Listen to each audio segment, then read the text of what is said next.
Hello dear students, once again welcome to my YouTube channel Vigyan Har घर बने पाठशाला।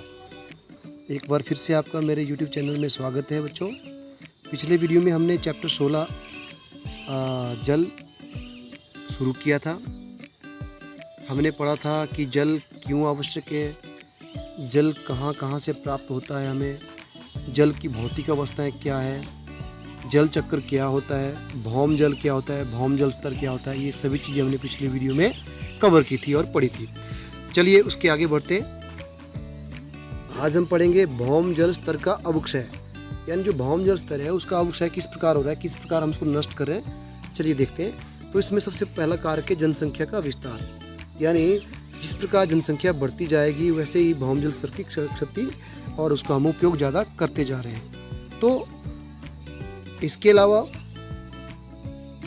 भौम जल स्तर कम होने के कारण जो है, एक तो आपका औद्योगिकरण है, जनसंख्या में वृद्धि है, औद्योगिकरण है, यानी जितने उद्योग लगाते जा रहे हैं हम, पेड़ पौधों को काटते जा रहे हैं, ज़मीन खाली कर रहे हैं और उद्योग धंधे लगा रहे हैं। तो इससे क्या हो रहा है, पेड़ पौधों की संख्या खत्म हो रही है, जिसके कारण जो है भौम जल जो है का स्तर नीचे जा रहा है। कृषि पद्धतियाँ आदि जिसकी बहुत सारी हैं, जिनके द्वारा जो है भौम जल स्तर का खत्म हो रहा है। तो इस प्रकार ये सभी जो कारक हैं बच्चों, ये भौम जल स्तर के अवक्षय के कारण है। ठीक है, तो इससे पहले जनसंख्या प्रसार देख लेते हैं। अब जनसंख्या बढ़ने से आपको पता है, मैंने आपको बताया, भवनों, दुकानों, कार्यालयों, सड़कों के निर्माण की मांग भी बढ़ जाती है। तो इससे क्या होता है, कृषि करने हेतु जमीन जो है, उद्योगों और खेल के मैदानों जैसे खुले स्थानों की कमी आ जाती है। ठीक है बच्चों, तो जैसे जैसे जनसंख्या में वृद्धि होगी वैसे वैसे हमें घरों, भवनों आदि की डिमांड बढ़ेगी, तो हम कृषियों की भूमि का इस्तेमाल करेंगे उद्योग धंधे लगाने के लिए। ठीक है, तो इस प्रकार जो है हम क्या करें, हमारे जो है इन चीज़ों से करने से जो है भौम जल स्तर का जो है नीचे जा रहा है। वर्षा जल के अंतर्शोधन की दर कमी आ जाएगी, यानी वर्षा जल कम होगी तो वर्षा जल जो है, अगर खुले स्थान कम मिलेंगे तो उसमें जो है वर्षा जल अंदर जाने की जो अंतःश्रवण की दर है वो कम हो जाएगी। इस प्रकार जो है भूमिगत जल या भौम जल की जो है कमी हो जाएगी। दूसरा है बढ़ते हुए उद्योग। जल उपयोग सभी उद्योगों द्वारा किया जाता है। हमारे उपयोग में आने वाले लगभग हर वस्तु के उत्पादन में कहीं ना कहीं जल की आवश्यकता होती है। ठीक है, तो जब हम उद्योग धंधे लगाएंगे तो ज़्यादा ज़्यादा उपयोग होता रहेगा हमारे जल का। ठीक है, अब अधिकांश उद्योगों द्वारा उपयोग किए जाने वाला जल जो है भूमि से निकाला जाता है, क्योंकि आपने देखा होगा जितने भी उद्योग धंधे लगते हैं, सब उद्योग अपने अपने इंडस्ट्री में, उद्योग में एक हैंडपंप या कुआं खोद देते हैं, जहां से मोटर लगा के फिर पानी का दोहन करते हैं। तो इस प्रकार जो है सभी उद्योग जो हैं भौम जल का ही इस्तेमाल करते हैं लगभग। तो एक बार बढ़ते उद्योग धंधे भी भौम जल का अवक्षय करने में बहुत बड़ा रोल निभाते हैं। उसके अलावा कृषि कार्य यानी खेती बाड़ी करते हैं, खेतों में सिंचाई करने के लिए भी आप खेतों में कुएं निकालते हैं, वहाँ से मोटर लगाकर आप पानी का दोहन करते हैं, जिससे क्या भूमिगत जल में कमी आ जाती है, भौम जल के कमी आ जाती है। तो जनसंख्या के बढ़ते दबाव के कारण ही कृषि के लिए भौम जल का उपयोग दिन प्रतिदिन बढ़ता जा रहा है। इसके परिणाम स्वरूप भौम जल स्तर लगातार गिरता जा रहा है। ठीक है बच्चों, इसके बाद अब आता है जल का वितरण। तो इस प्रकार जो है जितने भी मैंने आपको तरीके बताए, हमने पढ़े, इन सभी तरीकों द्वारा भौम जल के अवक्षय होने का कारण बनते हैं, यानी भौम जल का स्तर जो है इनके द्वारा धीरे धीरे नीचे जा रहा है। अब आता है बच्चों जल का वितरण। जल का वितरण किस प्रकार होता है, देखिए कई स्थानों पर, विश्व में अनेक स्थानों पर पाए जाने वाले जल का वितरण बहुत असमानता है, यानी जल जो है असमान रूप से अलग अलग स्थानों में पाया जाता है। अब कुछ स्थानों पे आपको पता ही है वर्षा अधिक होती है और कुछ स्थानों में वर्षा बहुत ही कम होती है। अब जैसे कई स्थानों पर तो बारिश होती रहती है पूरे साल में बहुत ज़्यादा, और कई स्थानों में रेगिस्तान है जहाँ पे बारिश नहीं है। तो पूरे भारतवर्ष देश में, जो हमारा बहुत बड़ा देश है, अलग अलग जगह पर वर्षा जल की अलग अलग वितरण है। ठीक है, एक समान से वर्षा नहीं होती है, कुछ स्थानों पे अत्यधिक होती है, कुछ स्थानों पे कम होती है, और कई स्थानों में बाढ़ आ जाती है, कई स्थानों पे सूखा रहता है। तो इस प्रकार जो है हमारे देश में अलग अलग क्या है, जगह है जहाँ पे अलग अलग क्या है, वर्षा जल का वितरण है। तो ये जो आप मानचित्र देख रहे हैं, इस मानचित्र में आपको दिखाई देगा कि भारत में वर्षा किन किन स्थानों पे ज़्यादा होती है, किन पे कम होती है। ये वर्षा मानचित्र दिया हुआ है। ठीक है बच्चों। अब इसमें वर्षा सेंटीमीटर में जो काले रंग के हैं, जो काले रंग के जो जगह बनाई हुई जैसे ये है, इन स्थानों पे सबसे अधिक वर्षा होती है 400 सेंटीमीटर से अधिक। और जो थोड़ा सा हल्के से लाल रंग बैंगनी है वो 204 से, और लाइट जो आपका ब्लू है स्काई ब्लू उसमें 100 से 200 है। और जो हल्का लाइट ब्लू है उसमें 60 से 100% यानी 60 से 100 सेंटीमीटर तक बारिश होती है। और इसी प्रकार सबसे कम जो है वाइट वाले, जहाँ से 0 से 20 सेंटीमीटर बारिश होती है। तो इस मानचित्र में आप देख सकते हैं भारत में ऐसे स्थान जहाँ पे वर्षा अधिक होती है। जैसे तो भारत में वर्षा सबसे अधिक जैसे यहाँ दिख रहा है आपको, इस तरफ होती है और ये वाला क्षेत्र है, ठीक है। तो हम कहाँ आते हैं, हमारा हिमाचल इसमें आता है, ये आने से तो हमारे में देखिए लगभग स्काई ब्लू है, तो यहाँ पे 100 से 200 सेंटीमीटर बारिश होती है हमारे साल में, ठीक है। तो इस प्रकार जो है इस मानचित्र में आप देख सकते हैं कि कौन कौन से राज्य हैं, क्षेत्र जहाँ पे अत्यधिक वर्षा होती है, कहाँ पे कम वर्षा होती है, ठीक है बच्चों। ये था जल का वितरण। उसके बाद आता है हमारा जल प्रबंधन, यानी जल का प्रबंधन किस प्रकार किया जाता है। देखिए कक्षा 6 में हमने पढ़ा था कि अनेक स्थानों पर हम जल की नियमित आपूर्ति सुनिश्चित करने के लिए क्या करते हैं, पाइप तंत्र यानी पाइपें बिछाते हैं। अब आपको पता ही है नागरिक प्राधिकरण पाइपों द्वारा जो है जल की आपूर्ति करते हैं, ठीक है।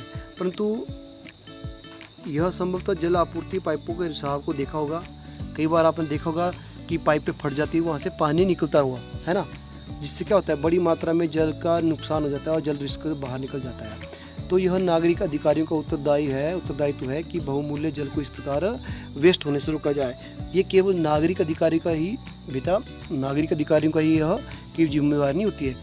जब भी हम लोग ऐसा कहीं देखें कि कोई पाइप फटी हो तो हमें तुरंत वहाँ के जो इरिगेशन जो ऑफिसर होता है, जो जल आपूर्ति अधिकारी होता है, हमें उसको सूचित करना चाहिए कि यहाँ पे पाइप फटी हुई है, क्योंकि 24 घंटे वो पाइप के पास तो नहीं हो सकते।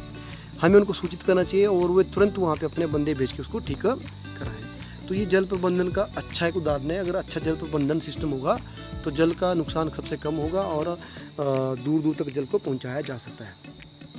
अब कुप्रबंधन या जल की बर्बादी व्यक्तिगत स्तरों पे हो सकती है। लोग जानबूझकर या अनजाने में, ठीक है, दांतों का मंजन करते हुए, दाढ़ी बनाते हुए, नहाने के समय, बर्तनों को साफ करते हुए, कपड़े धोते हुए क्या करते रहते हैं, छोटी छोटी गलतियां करते हैं हम सभी, और जिससे पानी की बहुत वेस्टेज होती है। जैसे मान लीजिए हम ब्रश कर रहे हैं तो हम टैप पहले खोल देंगे, ब्रश में मुँह में डाला नहीं और टैप खोल देंगे, जब तक हम 2-3 मिनट तक ब्रश करते रहेंगे पानी छूटता रहेगा। तो वो हमें नहीं करना चाहिए। नहाते समय हमें एक बाल्टी भर के उससे नहाना चाहिए, ना कि टूटी ऑन रखनी चाहिए। पहले बाल्टी भर लें फिर उससे नहा लें, ना कि बाल्टी भर गई और टूटी ऑन रखें, वो भी गलत है। दाढ़ी बनाते समय भी हम वैसे करें, नहाते समय भी कम से कम पानी का वेस्टेज करें। तो ये छोटी छोटी जो है हमारे दैनिक जीवन में हम करने वाली जो है चीज़ें हैं, जिसके द्वारा हम जल के नुकसान को कम कर सकते हैं। तो जल संग्रहण की प्रक्रिया क्या हुई बच्चों, इस बहुमूल्य जल को विभिन्न तरीकों के द्वारा इकट्ठा कर वेस्टेज को रोका जाए, उसको हम जल संग्रहण या क्या कहते हैं, उसको हम जल संग्रहण कहते हैं या वर्षा जल का संग्रहण कहते हैं। अब वर्षा जल का संग्रहण कैसे किया जा सकता है, मैंने को 6ठी कक्षा में आप पढ़ा था, तब जानते हैं, पढ़ा होगा आपने। तो वर्षा जल को हम कैसे संग्रहित कर सकते हैं, हम अपने घरों के लेंटर के ऊपर दीवार बना सकते हैं ईंटों की, वहाँ पे पानी को रोक सकते हैं। फिर उस पानी को हम पाइपों के द्वारा ज़मीन में गड्ढे में पहुँचा सकते हैं। फिर ज़मीन में क्या होगा, उस पाइप में के द्वारा जो पानी जाएगा, जो हमारे लेंटर पे इकट्ठा हुआ है वर्षा जल का, वहाँ पे पानी ज़मीन में जाएगा और ज़मीन में वो गंदगी होगी वो फिल्टर हो जाएगी। फिर उस ज़मीन के पानी को हम दूसरे गड्ढे में टैंक में ट्रांसफ़र कर सकते हैं और वहाँ से उसको पीने के लिए भी इस्तेमाल कर सकते हैं, क्योंकि वो ऑटोमेटिकली फिल्टर हो जाता है ज़मीन के गड्ढे के थ्रू। और दूसरी चीज़ों के जैसे नहाने, कपड़े धोने, सिंचाई आदि के लिए भी कर सकते हैं। तो बच्चों इस प्रकार जो है हम इसका इस्तेमाल कर सकते हैं। अब आपको पता है बावड़ियाँ भी होती है हमारे गांव में। हमारे देश में अनेक स्थानों पर ना जल का जो भंडारण है वो बावड़ियों के रूप में बावड़ियाँ बनाते हैं, तो उसके रूप में किया जाता है ना। तो बावड़ियों में क्या होता है, देखिए वर्षा जल होगा, बावड़ियों में जब नीचे जाएगा तो ज़मीन के अंदर जो पानी रिसेगा वो बावड़ी के थ्रू हम यूटिलाइज़ कर लेते हैं। तो इस प्रकार ये तरीके हैं जिनके द्वारा हम अनेक स्थानों पे बावड़ियों में या किसी और तरीके से वर्षा जल की पूर्ति हो जाती है।